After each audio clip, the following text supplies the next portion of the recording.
Amados hermanos en nuestro Señor Jesucristo y María Santísima nuestra Madre,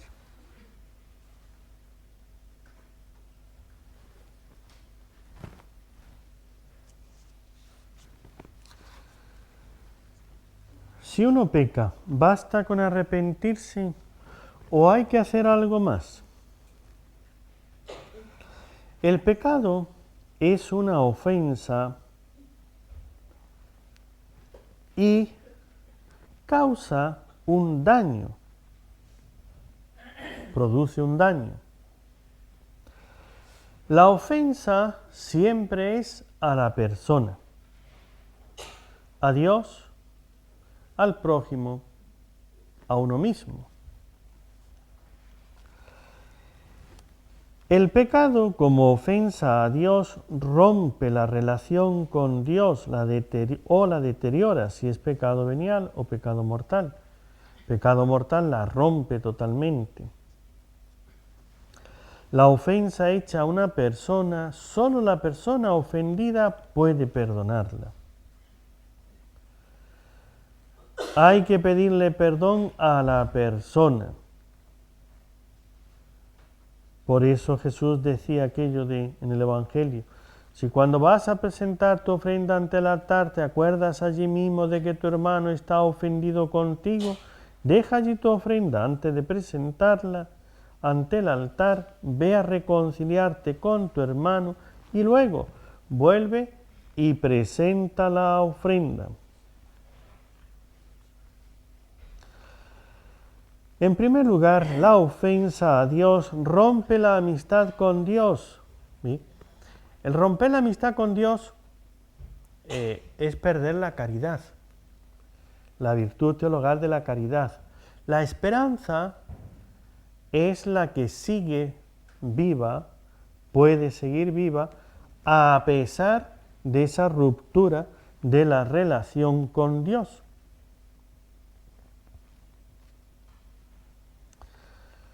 La ofensa al prójimo rompe amistades, rompe familias, vidas, crea enemistades, problemas múltiples, psicológicos y también materiales y económicos. La ofensa a sí mismo produce sentimientos de culpabilidad, remordimiento, inseguridad, baja la autoestima, produce problemas psicológicos, depresión, tristeza, toda clase de malestares y enfermedades.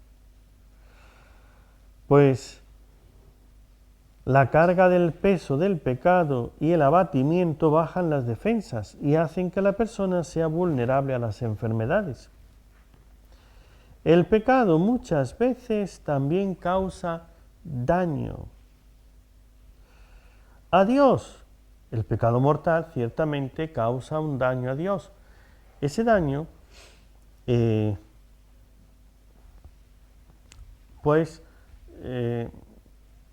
diríamos, delante de los demás, los pecados, lo que hace es que se pierda el amor, la estima de Dios, el respeto de Dios, la obediencia.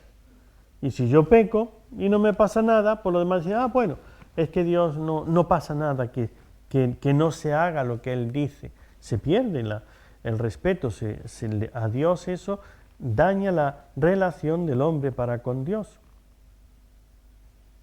Quita la autoridad de Dios, desacredita. Desobedecer a Dios trae consecuencias.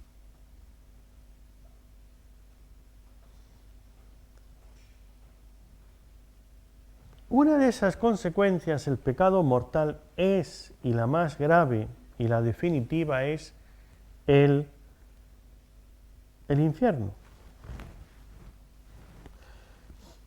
El beato Padre Francisco de Hoyos, el apóstol del Sagrado Corazón de Jesús en España, hizo en el año de 1730 unos ejercicios espirituales.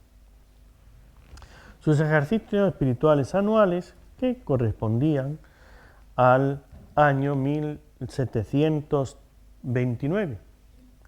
Pero por diversas causas tuvo que ir aplazándolo. Los jesuitas allá en Valladolid pues fueron aplazando porque no se podía por una serie de circunstancias, y el 3 de enero de 1730 empezó sus ejercicios espirituales.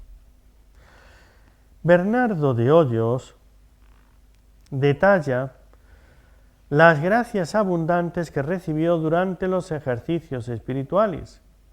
Dice: en la fiesta de la Epifanía, con sus compañeros, él hizo la renovación devocional de los votos, y entre las bendiciones de esta ocasión tuvo que San Ignacio le prometió que él siempre le mantendría en la sociedad, la Compañía de Jesús, es un jesuita, y que le amaba como a un hijo.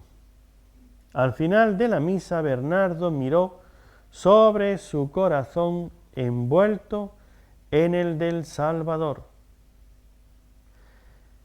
y Jesús le dijo: tú has hallado gracia delante de mis ojos, porque te he encontrado al gusto de mi corazón.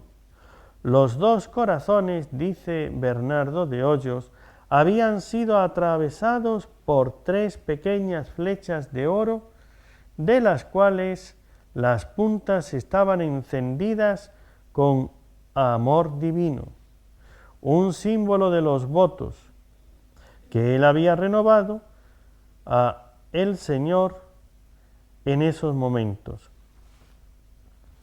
El 5.º día de los ejercicios meditó sobre el pensamiento saludable de la muerte inevitable, con gran consolación. Y al meditar sobre la muerte, Bernardo de repente descubrió que él la había estado deseando demasiado ardientemente, como un medio de unión eterna con Dios. Fíjense, lo que otros no desean que llegue y desean que se aleje lo más posible,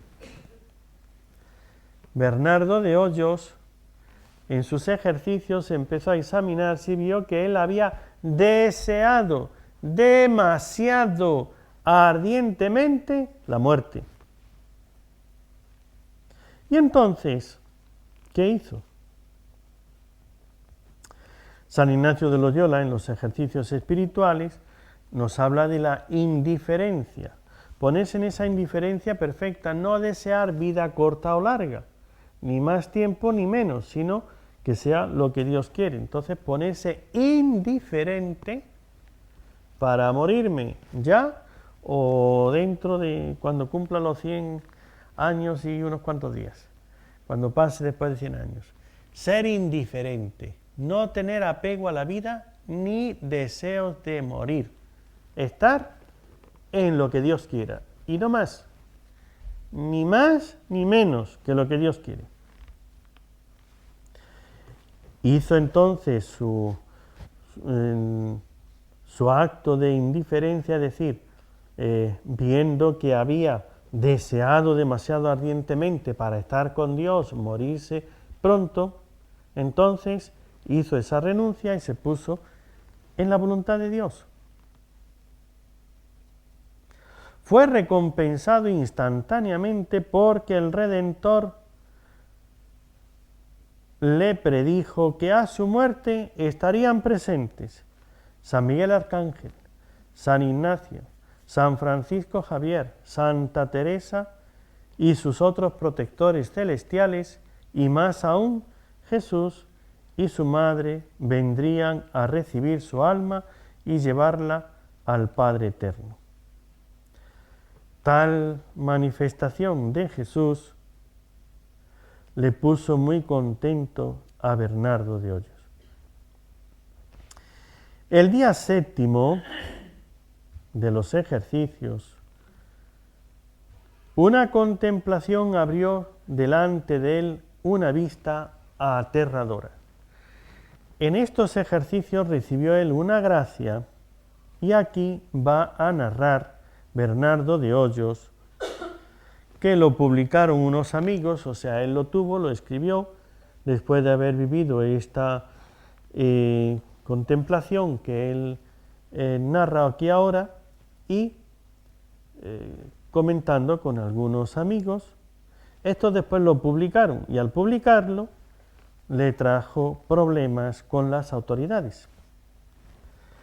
Bernardo de Hoyos aprendió que si no fuera por la infinita misericordia de Dios, él hubiera sido lanzado a las profundidades infernales. Fíjense, el que estemos aquí no es más que misericordia de Dios.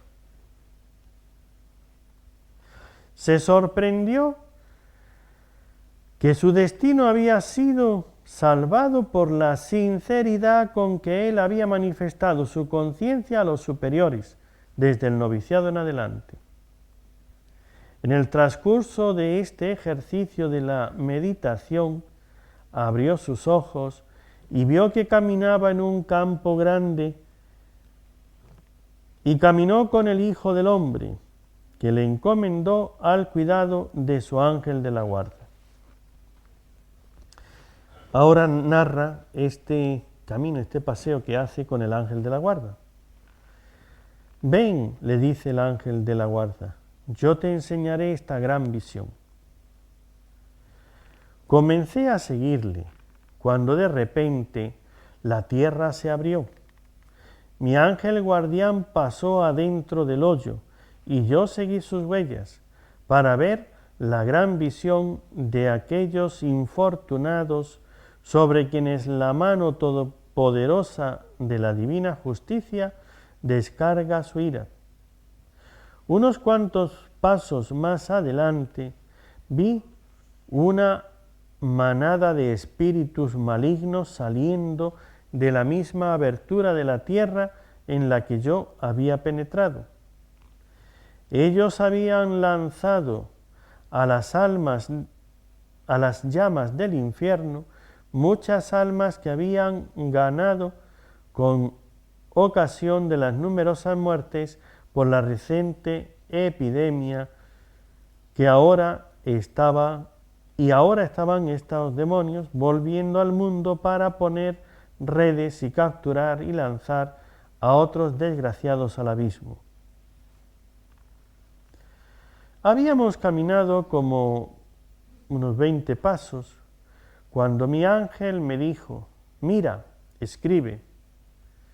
Mientras dejábamos este camino por el que habíamos entrado, vi una inmensa caverna de fuego, tornándose en un humo tan espeso que oscurecía hasta la misma luz en que se estaba quemando. Puse mis ojos sobre esta inmensidad llameante, pero no podía ver su final, ni pude distinguir su amplitud. Aquí pude comprender la necesidad de la presencia de mi ángel guardián, porque esta primera visión sola pudo haberme quitado la vida.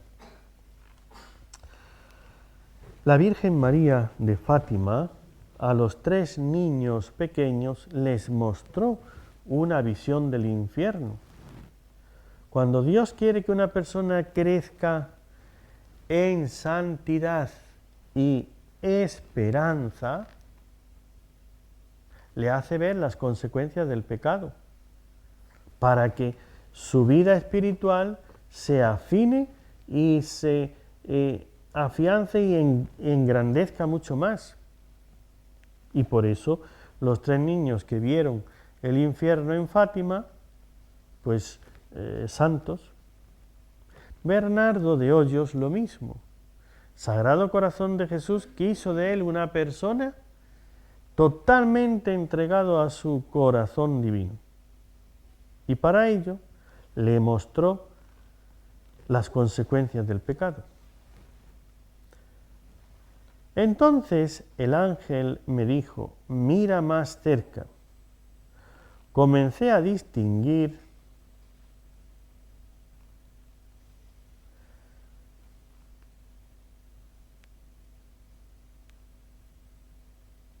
además de lo que estaba viendo, el humo, al tiempo un olor intolerable, un ruido espantoso, gritos roncos y alaridos de perros enloquecidos.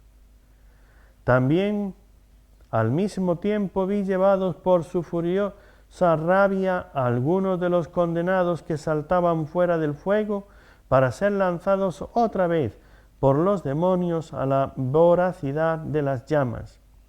Ellos caían como grandes piedras a su centro de gravedad. Entonces comencé a distinguir en más detalle cómo los impuros, los no castos, estaban siendo castigados. Vi un estanque congelado cerca de un globo de fuego ardiente y los encadenados infernales lanzando a estos infortunados adentro. Cuando estaban desesperados por el dolor, eran lanzados al estanque congelado, pasando de un extremo al otro para hacer sus tormentos peores. Afligidos por este y otros medios abominables, las almas enfurecidas de los réprobos, consumidos por una desesperación eterna, vomitando maldiciones e imprecaciones sin fin, mordían los miembros, instrumento de su castigo, se mordían ellos a sí mismos. Estos mismos eran sus propios atroces torturadores, lacerándose a sí mismos con sus dientes y uñas. Así pues, los placeres que ellos habían gozado en sus acciones deshonestas fueron pagados. Las llamas de su concupiscencia habían sido cambiadas por el fuego devorador en sus entrañas, y las camas suaves en agua helada, en que ellos sufrían tal frío que sus huesos eran dislocados. Después vi otro compartimento donde sufrían los avaros. Con sus bocas abiertas ellos trataban de tomar una bocanada de aire, pero aun esto les faltaba, un castigo simbólico de lo que ellos hicieron durante sus vidas, tratando de atraer en su avaricia hasta el mismo aire. Buscaban respirar en orden a calmar el calor que les consumía, pero sin éxito o alivio. Además, estaban tan apretados que no podían moverse de lado cuando los demonios infligían estas crueldades con ellos. Junto a ellos estaban aquellos que habían pecado profanando y blasfemando la bondad de Dios. Ellos echaban serpientes de sus bocas sucias. Los reptiles los envolvían y luego los apretaban. Los demonios maltrataban a estos ofensores cortando sus lenguas, machacando sus dientes, metiendo lanzas al rojo vivo de calientes en sus gargantas o atormentado por medio de hierros candentes. Las almas perdidas que habían odiado a otros en este mundo continuaban en sus con rencor insaciable a sus enemigos, y puestos tan cerca de sus enemigos como un bloque de piedra junto a otro en una pared. Así las paredes del horno se atacaban y se herían unos a otros por la furia y rabia a su vista, y tan cerca unos de otros como comprimidos. También vi otros castigos adicionales por otros pecados, pero llevaría mucho tiempo relatarlos uno por uno. Seguí, guiado por mi ángel, por un camino estrecho. Llegamos a otro compartimento donde encontré muchos demonios que con mucho griterío estaban torturando a un personaje importante. La causa de su condenación fue su maldad hacia los pobres. Espantado por lo que veía, atónito por las blasfemias que escuchaba contra Dios y su Santísima Madre, maravillado por los monstruos que veía y espantado del clamor y griterío, vi y pude distinguir al personaje. El ángel, después de haber caminado un largo camino en la oscuridad, mi ángel me dijo: ven y escribe lo que veas. El camino por el que íbamos se abrió y me encontré en una zona como un hoyo más profundo, pero más horrible de lo que habíamos pasado hasta ahora. Allí estaban los sacerdotes malos e indignos que se habían atrevido a recibir sacrílegamente en sus manos y en su corazón al Hijo de la Virgen María, es decir, celebrar misa en pecado y comulgar en pecado mortal. Estas almas tristes sufrían tan gravemente todo lo que he dicho hasta ahora y es nada en su comparación. Ellos eran especialmente afligidos en las partes de su cuerpo que habían recibido la Sagrada Comunión.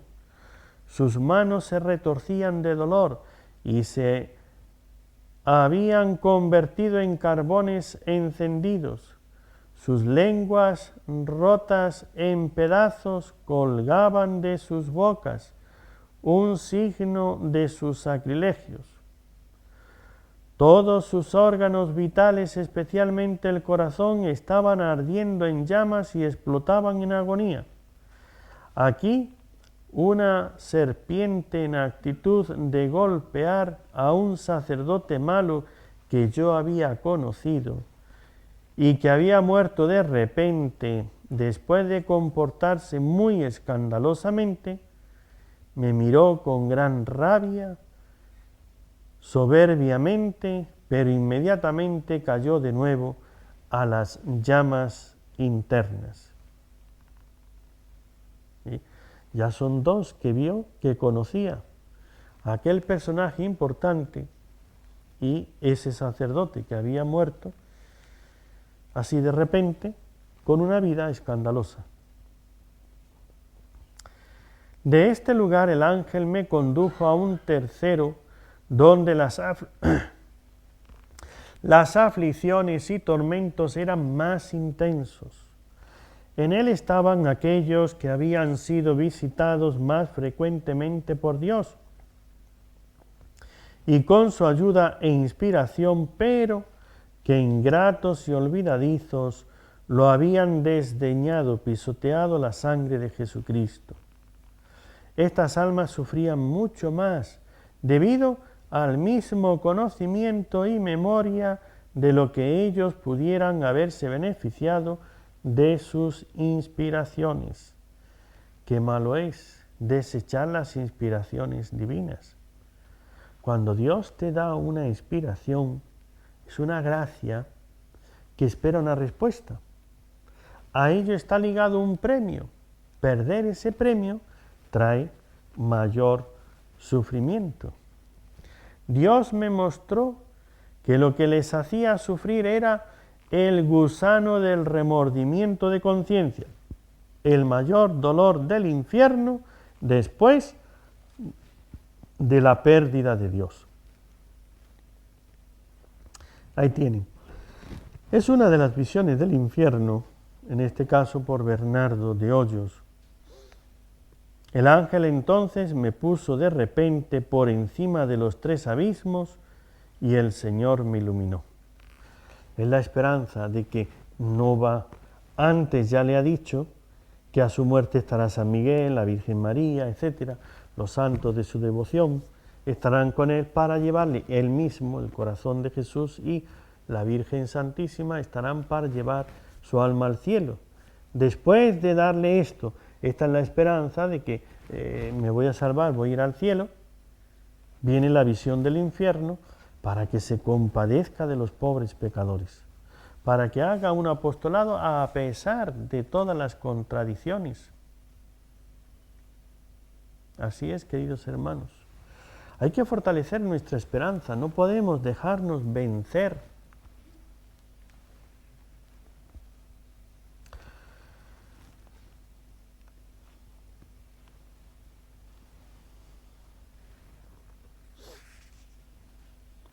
A los que buscan el reino de Dios, decíamos, y la justicia de Dios, la santidad, Dios les promete darles todo por añadidura.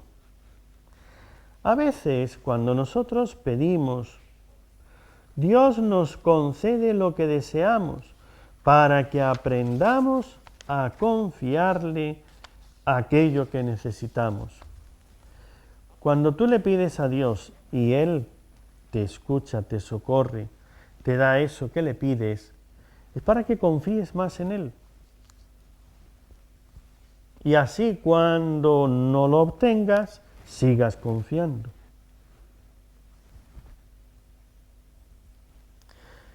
En ocasiones nos hace falta aprender esta lección, experimentando en persona, en la propia persona, en uno mismo, la desgracia en medio del éxito terrenal. En otras ocasiones esta lección nos llega en forma de experiencia personal al fracasar en nuestros modestos objetivos terrenales, a pesar de nuestras ardientes plegarias. Dios puede responder a todas las peticiones porque es el Creador Todopoderoso, pero las atiende a su manera, porque es nuestro Padre. Eso es una reflexión que siempre nos tenemos que hacer. Miren, Dios es Padre, pues los padres de este mundo, de esta tierra, también a los hijos, les dan unas veces lo que piden y otras veces no. Y a veces hemos visto esos niños que están rabiando, pataleando, que están ahí y no les dan lo que piden, porque los padres saben que no le conviene, por muchas razones. ¿Sí? Y a veces esperan hasta que se le pase la rabieta. ¿Ya se te pasó? Bueno, pues ahora esto.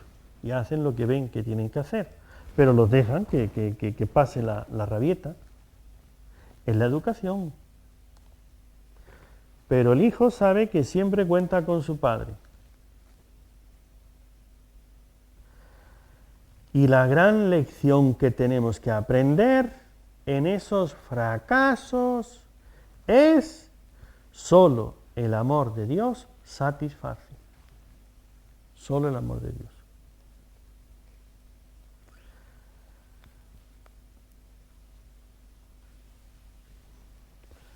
Es hermosa la confianza de los hijos esperando todo de su Padre.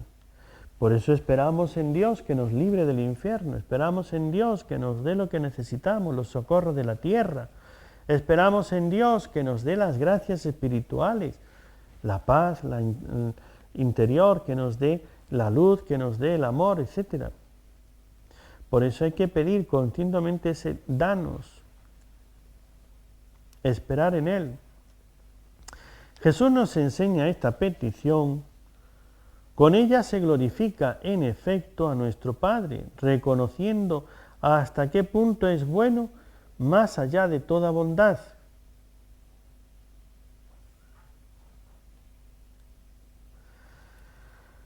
¿Recuerdas cómo te disgustaba que te castigasen cuando eras pequeño? Tal vez llegaste a pensar que tus padres no te querían. No era culpa tuya si habías incumplido las normas, o puede que lo fuese, pero no era motivo suficiente para que te castigasen. Ahora que somos mayores entendemos lo difícil que resulta disciplinar a los niños. Entonces cuando nosotros éramos niños, pero si yo no he hecho nada, si yo solamente esto y aquello, lo otro, y estamos ahí protestando. ¿Sí? Y pensamos que son injustos nuestros padres cuando me tratan de esta manera, que no fue por mi culpa, que fue el otro, que no sé qué, no sé cuánto. Y cuando nos hacemos mayores nos damos cuenta que difícil es enseñar la disciplina a un niño.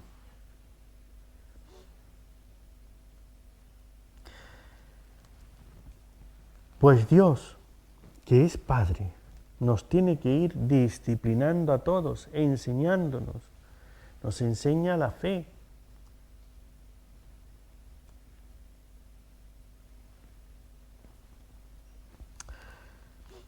¿Qué significa realmente que seamos hijos de Dios? Lo que quiere decir es que nos ama de verdad, lo suficiente para tratarnos como un buen padre trata a sus hijos. ¿Entendemos esto? Te lo digo de otra manera. Que seamos hijos de Dios significa, que entendamos esto, significa que Dios nos ama como para tratarnos como hijos.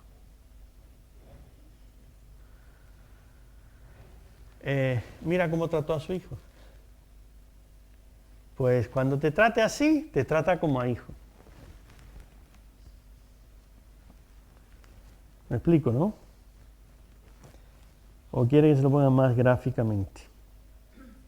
Dice el apóstol San Pablo en la carta a los Hebreos: sufrís para corrección vuestra, como a hijos os trata Dios. ¿Y qué hijo hay a quien su padre no corrige?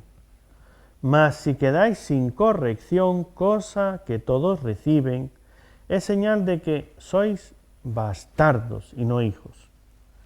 Además, teníamos a nuestros padres, según la carne, que nos corregían y les respetábamos.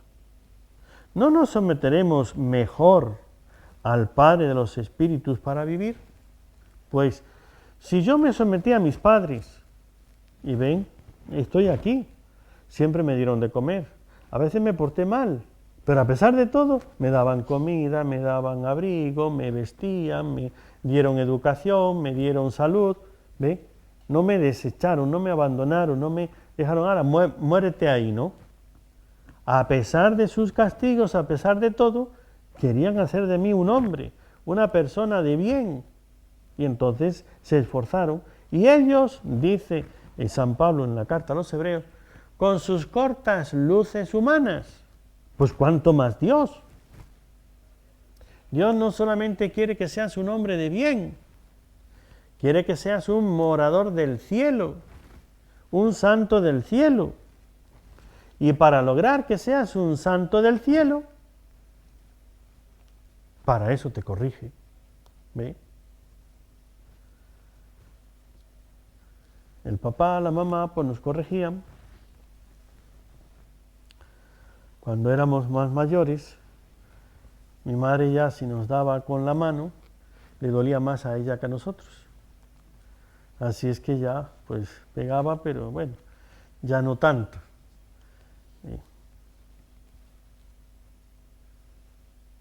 Pues Dios tiene una mano un poquito más fuerte. Ese es todo, ¿no? Sufrís para corrección vuestra. Eso que ellos nos corregían según sus luces era para poco tiempo, mas Él, el Señor, para provecho nuestro, en orden a hacernos partícipes de su santidad. Es cierto, sigue diciendo la carta a los Hebreos, que ninguna corrección de momento nos es agradable, sino penosa, pero luego produce el fruto apacible de justicia a los ejercitados en ella. Carta a los Hebreos. Aquí, queridos hermanos, que tenemos que ver, cuando Dios nos corrige, porque somos hijos. Si Dios te deja hacer lo que tú quieres, es porque no te trata como un hijo. Te trata como un extraño.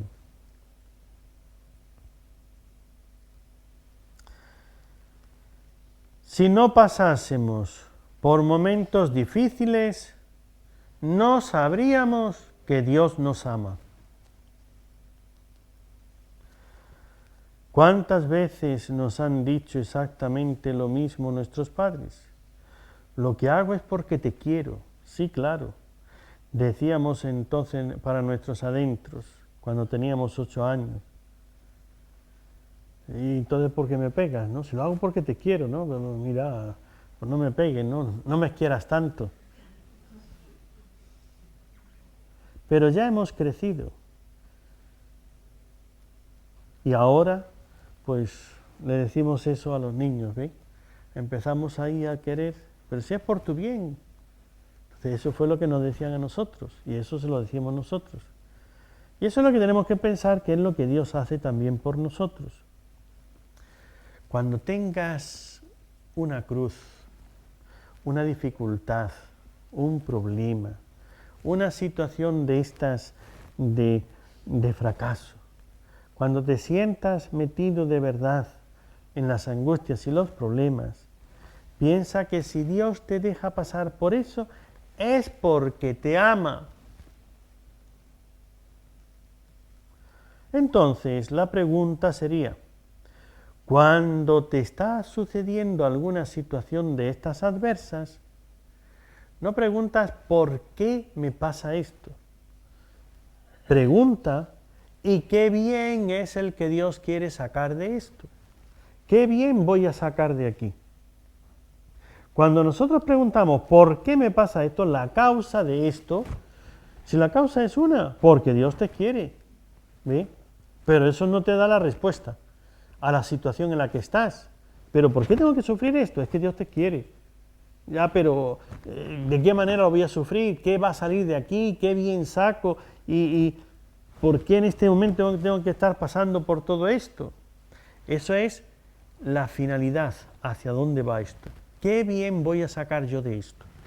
Es decir, si estoy enfermo y viene el médico y me dice hay que operar, hay que abrirle, hay que hacer esto, hay que tener este régimen, hombre, ¿y por qué? Pues porque estás enfermo.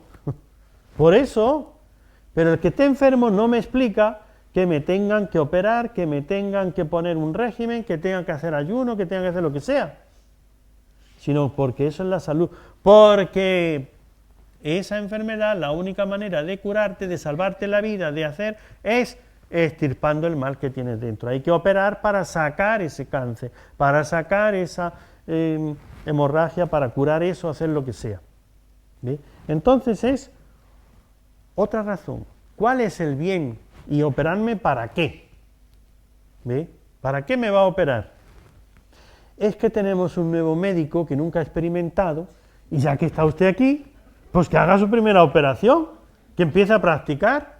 Ah, no, déjeme usted en paz. Para eso yo no me opero. ¿Ve? Para ponerme en manos de un principiante a ver qué tal lo hace. Pues no. Hombre, si fuese esa la razón, puedo decir no. Ahora si me dice, mire, lo que usted tiene, o se opera o se muere, ¿qué quiere? Entonces, ¿para qué le voy a operar? Para que no se muera. Ah, bueno, siendo así, ¿qué tengo que hacer? Ahora ya acepto la operación.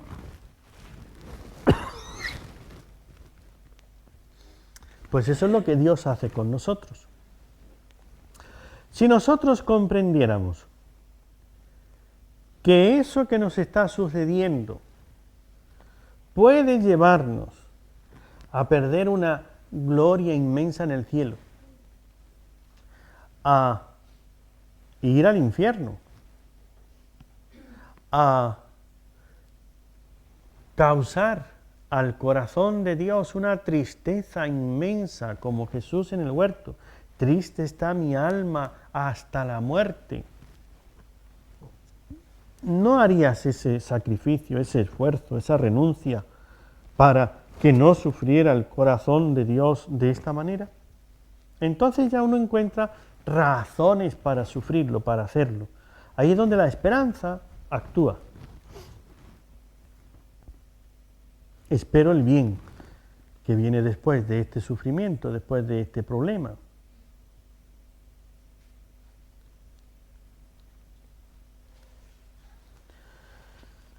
Decía San Pablo de la Cruz, me gustaría que todos entendiesen la enorme gracia que Dios en su misericordia otorga a aquellos a los que envía sufrimientos. Así se purifica el alma como el oro en el crisol, en la caldera, sin saberlo, se vuelve radiante y es libre para volar hasta su bien. Otra cosa es que no lo entendamos, que yo con esto me esté purificando, no lo entiendo. El que no lo entienda no significa que no sea, significa que no lo entiendes, eso es todo. Pero es que las cosas no son cuando las entiendo. Entonces, ¿cómo vuela un avión? Mire, yo no lo entiendo. Un motor ahí que va echando, que consume y que consumiendo la gasolina que vuela, pues yo no lo entiendo. ¿Ve? Pero vuela. La cosa no depende de que tú la entiendas. ¿Cómo reacciona esa química y cómo te da la salud? Pues mira, si no eres un químico, si no has estudiado más allá, no lo vas a entender. Pero funciona, punto. Aunque tú no lo entiendas. Pues lo mismo que en las leyes humanas, que en las leyes naturales, hay reacciones, hay situaciones que no dependen de que cada uno de nosotros lo entienda, sino depende de sus propias leyes, así también con los sufrimientos. ¿Ve? Hay sufrimientos que nos purifican, que nos elevan en el amor, que nos acercan a Dios, aunque yo de momento para mí eso no lo entiendo. Pero una cosa sí podemos entender, y es que la disciplina no es lo mismo que la ira. La disciplina es el castigo de un padre a sus hijos porque no puede dejar de amarles. Cuando leemos los horrores de Israel y Judá, o cuando nos detenemos a considerar los sufrimientos igualmente horribles que se producen hoy en el mundo, pensamos en la ira de Dios, pero en realidad deberíamos de pensar en su amor. Esto es lo que más cuesta entender de nuestra fe. Igual que nos costaba comprender cómo podían castigarnos nuestros padres a causa de su amor. Pero Dios dispone de modos de ayudarnos a entender. Como siempre, puede que no nos guste, pero al final se los agradecemos. La misma disciplina es una razón de esperanza. Prueba que nos ama, como un padre ama a sus hijos. La fe nos permite aceptar lo que nos dice el Padre porque aceptamos su autoridad. La esperanza nos permite confiar en que su palabra se cumple y su cuidado no cesa. Podemos esperar porque tenemos fe. Para recordar la disciplina de Dios,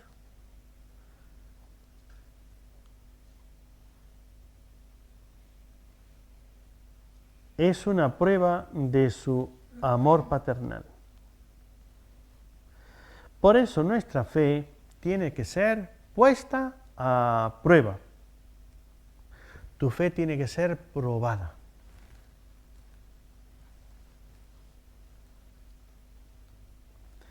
Abraham estaba firmemente convencido de que aquel que le dijo que por Isaac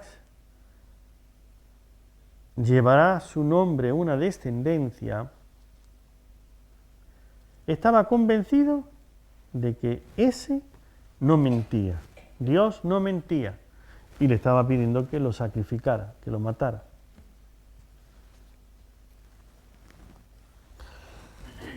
Lamentablemente el tiempo se nos va y yo quisiera decir muchas más cosas.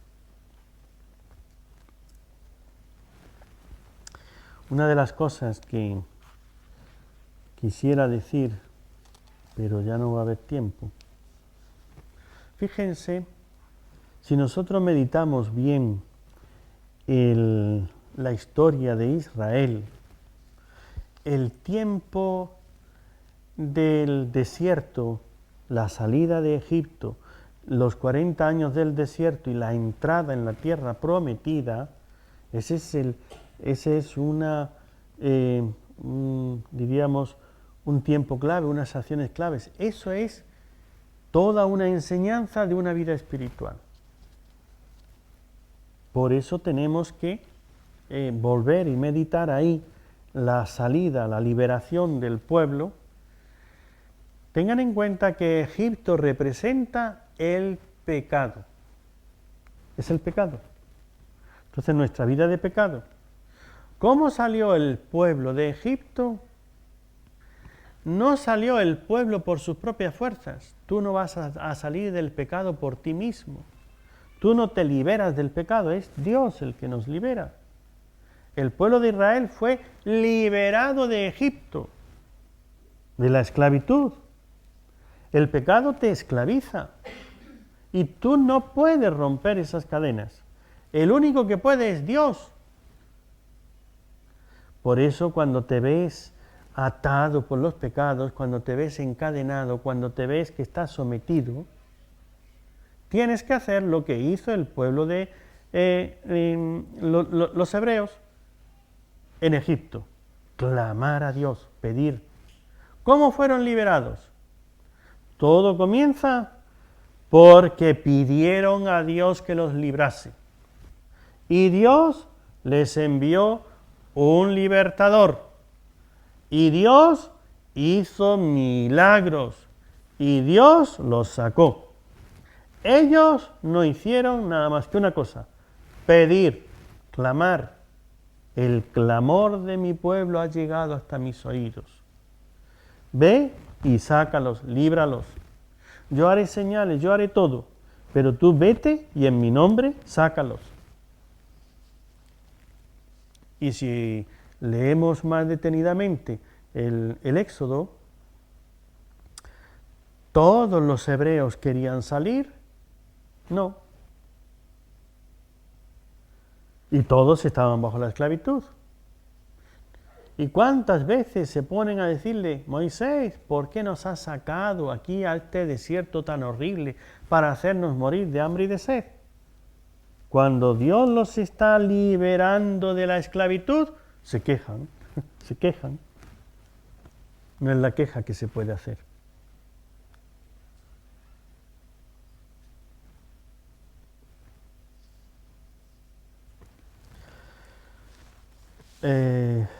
Pero dejaremos para otra ocasión. Ahora mismo ya se nos fue el tiempo. Pongamos nuestra esperanza en Dios.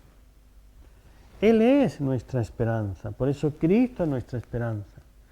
Cuando tengas la tentación del desánimo, de decir: Dios no me ama, Dios se ha olvidado de mí, mira entonces a Cristo crucificado. Él es nuestra esperanza.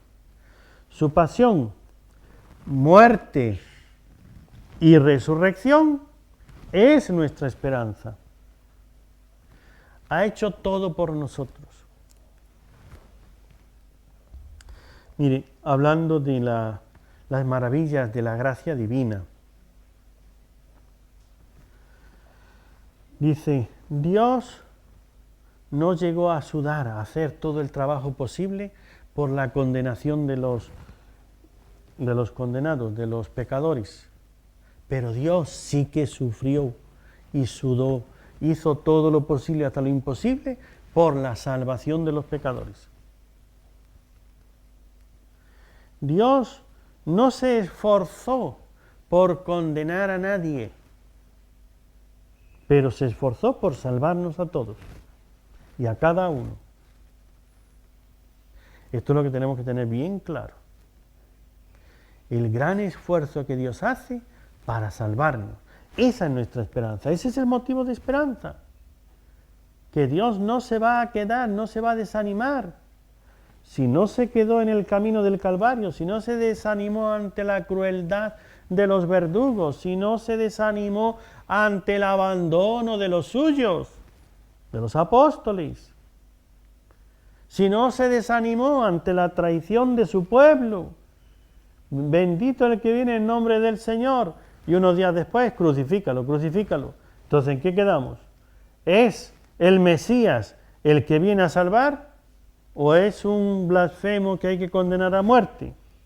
Pues ahí lo tienen. No se desanimó ni ante el repudio de las autoridades de su pueblo.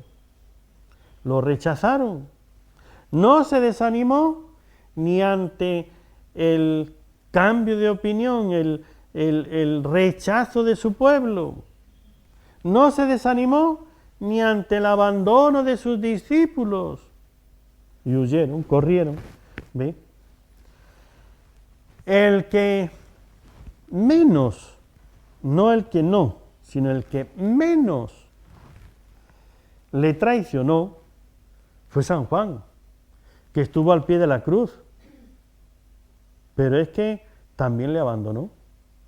Cuando le fueron a prender, huyeron, también se fue, también lo abandonó. No se quedó con su maestro, no lo defendió. Cuando vio que vinieron a prender a Jesús, los apóstoles todos salieron corriendo. Él se quedó solo. Y no se desanimó por eso. Y poco antes había puesto su cabeza en el pecho de Jesús y había recibido los misterios del amor de Cristo. Habiendo amado a los suyos, los amó hasta el extremo. Y ya amando de tal manera, entregó su cuerpo, entregó el sacerdocio, entregó su madre, lo entregó todo. Pero a pesar de todo, ese le abandonó, se marchó. Esa es la razón de nuestra esperanza. Por eso tienes que esperar en Dios. Sabes que Él quiere salvarte. Solamente tienes que hacer como el pueblo de Israel, dejarle a Dios obrar. Sigue a Dios. Sigue a Dios. El que desobedeció, pues pagó. Pues ya este es el final. La trayectoria del pueblo de Israel por el desierto es la trayectoria espiritual que tú tienes que seguir en tu vida. Las pruebas que el pueblo pasó son las pruebas que tú vas a enfrentar en tu vida espiritual. Así como el salir de Egipto se da debido a ese clamor de oración que pidió a Dios que los librase de la esclavitud, Dios le escuchó y Dios le mandó el Salvador y lo salvó. Pero lo salvó a su manera, no a la manera que ellos querían. ¿Sí? No a la manera que ellos querían, a su manera. Así Dios hará. Nos salvará a nosotros a nuestra manera. Nada más por aquellos que han venido después. Tenemos, queridos hermanos, como avisos, ahora pasamos a la Santa Misa. El rezo del Santo Rosario cada día a continuación de la Santa Misa, clases de catecismo para niños y jóvenes los sábados a las 12:30, círculos marianos y clases para adultos los sábados también a las 5 de la tarde. El reinado de María para conocer y amar a la Virgen María todos los sábados desde las 4:45, la vigilia de San José, los sábados, la vigilia de la fiesta de San José, el sábado día 17 de marzo a las 8 comienza hasta las 11. Los ejercicios espirituales de Semana Santa, que son en internado y silencio, según el método de San Ignacio, el miércoles 28 de marzo al domingo 1 de abril. El domingo de Ramos la misa será a las 12 del mediodía. Tendremos peregrinaciones a Fátima y a Lourdes. Ya pueden ir por reservando la fecha e inscribiéndose. Para Fátima del 14 al 18 de junio y a Lourdes del 17 al 19 de agosto. Sigan estas conferencias, se están grabando y después se sacan en nuestros canales de NSTV y YouTube. Para la formación, la vida espiritual, tenemos un santo de María, San Luis María Griñón de Montfort. La vida de San Luis María Griñón de Montfort, brevemente, para ayudarnos en la lectura de la vida espiritual. Y Ana María Taigi, madre de familia. Aquí tienen ustedes la vida de una mujer, madre de familia, como dice, con grandes dones de Dios, una vida santa, a pesar de vivir su vida de esposa, de madre, y en un tiempo con bastantes dificultades. Había una gran pobreza, una gran carestía, y ella tenía puesta tenía además unos carismas que el Señor le dio, y entre ellos, de estos carismas, tenía el don de ver las conciencias, y acudían a pedirle consejo hasta los papas. Vivía en Italia, obispos, cardenales, sacerdotes, gente de muchos lugares, y a veces pues llegaba a convertir hasta masones. Luego tienen el Benjamín y la Prensa Dominical, 2 revistas periódicas, una semanal, la otra cada 2 meses, para ayudar a la formación y la vida espiritual. Además de esto, tenemos para este tiempo de Cuaresma y de Semana Santa, nos ayuda los cantos de Semana Santa para un encuentro con Dios, un CD de cantos. Ahora vamos a reservar y pasar a la Santa Misa.